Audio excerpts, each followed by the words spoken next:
Welcome to Creamer Media's Polity. In a recent column entitled Politics and Money, a Circular Relationship, Aubrey Matshiqi of the Centre for Policy Studies describes the potential negative effects of a confluence of business and political interests in South African politics, particularly with regard to key individuals in the ANC-led ruling alliance. Aubrey, in your paper you speak of a pattern of patronage facilitated by individuals with access to the state and capital. How do you perceive this problem? Well, it starts with the advent of democracy. With the advent of democracy, we saw a change in the relationship between the ANC and state power, which meant that access to political power through the ANC was no longer an end in itself, but became the means towards the achievement of other ends, particularly business ends or economic ends of a narrow kind. And what you see as facilitators, firstly, is the state. Because if you win political power or a position of political power through the ANC, that gives you access to business or positions of economic influence. And through that, you can buy more political power.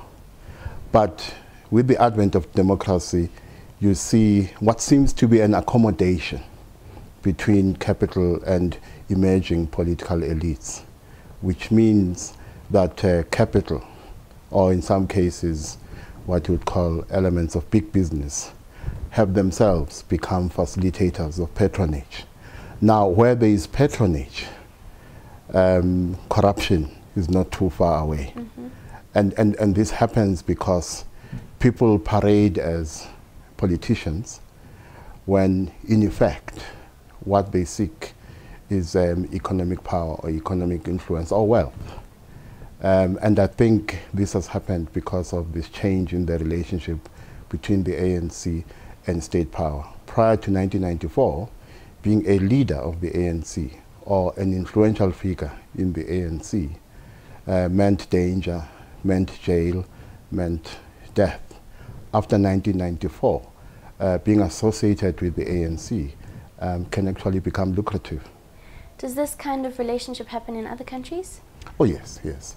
It's part of capitalist societies. So it's a structural feature of capitalist societies that you see a strong relationship between money and politics. Even in the so-called advanced democracies, money can be more powerful than the office of the citizen. Is it possible to change the pattern you describe of money and political influence? I am not certain you can change it completely, but attempts can be made to arrest it.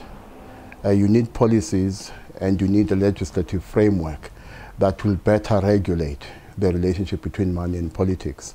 What that means, you need a policy and legislative framework that defines quite clearly what the relationship between politics, politicians and political parties on the one hand and money on the other will be. And this starts with political parties having codes of proper conduct to govern this relationship, and extends to the legislative space. It extends to our National Assembly, to our provincial legislatures and other institutions of government and government, where you need them to be part of this better regulated context of governing this relationship between money and politics, to avoid a conflict of interests which arises simply because people want to use access to public policy to achieve private ends of a business nature. You describe patronage as the cousin of corruption. What do you mean by this? The first thing we must accept is that politics in South Africa has become a career like any other career. So being in politics itself is not the problem. So we must not argue in a manner that criminalizes politics or being a politician.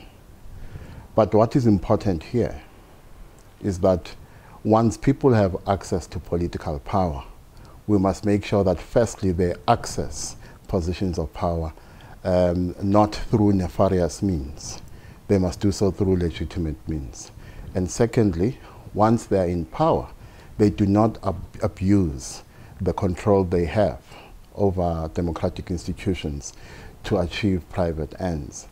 Where this happens, that is the use of public policy to achieve private ends, you see patronage, which seeks to benefit the friends and allies of powerful people in society, and usually that patronage is achieved through nefarious means. And once it is achieved by nefarious means, corruption, of course, is the result. You argue that instead of the interests of the poor and destitute being considered paramount, key policy decisions are being animated by the narrow vested interests of individuals seeking personal wealth and the resources to influence politics. How do you see this dynamic playing out with regards to the current leadership tussle at Transnet, the scuppering of the MTN Polity deal, and even the proposed National Health Insurance Scheme? Well, if you start with the National Health Insurance Scheme, we must ask the question whether those who are opposed to the extension of decent health care to all South Africans are only concerned about the ineffectiveness of the state and inefficiencies within the state. I sometimes doubt that this is the source of the opposition. I think the opposition arises from very powerful vested interests who, as a matter of principle, do not believe that you should have such an extension, because that extension of decent health care to ordinary citizens might undermine the bottom line.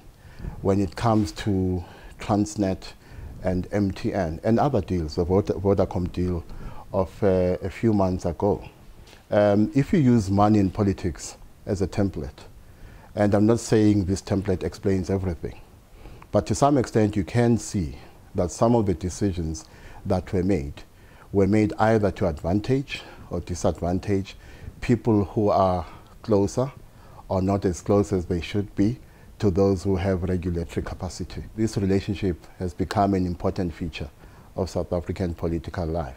And what we need to do, amongst other things, is to change our political culture to ensure that it is a culture that enriches our political morality in a manner that ensures that it is the office of the citizen, not the office of the CEO of a big company or a parastatal or a powerful politician that is more important. Okay. Thank you, Aubrey. You're welcome.